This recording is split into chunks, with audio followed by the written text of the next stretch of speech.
You can hear this message in its entirety again online, as well as Richard's entire archive at talknetworkradio.com. We would like to acknowledge our theme song, How Great Is Thy Faithfulness, from the America's 25 Favorite Hymns album.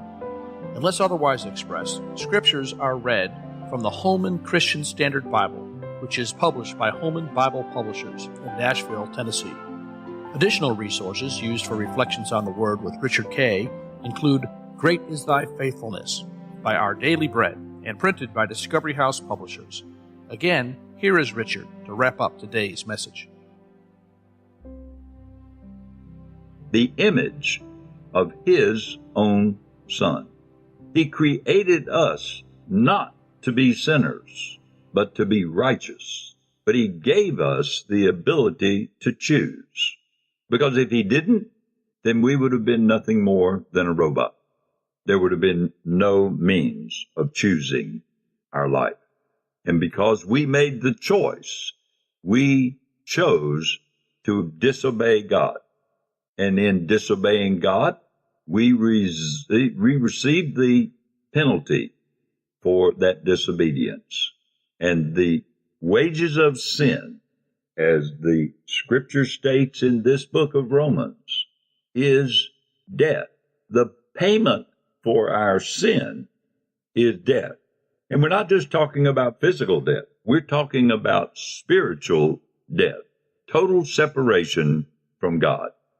We need to know how God provided the way for us to be restored into a righteous position with Him. As we have read, those scriptures apply.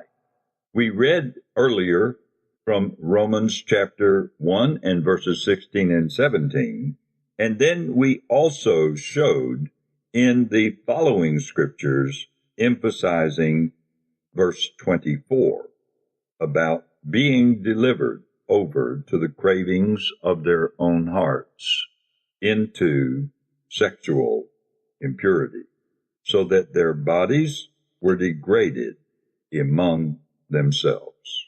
Hard line for us to begin a study, but we must go there to recognize how depraved we can be in our own devices. And that is today's reflection on the Word. Thank you, Richard.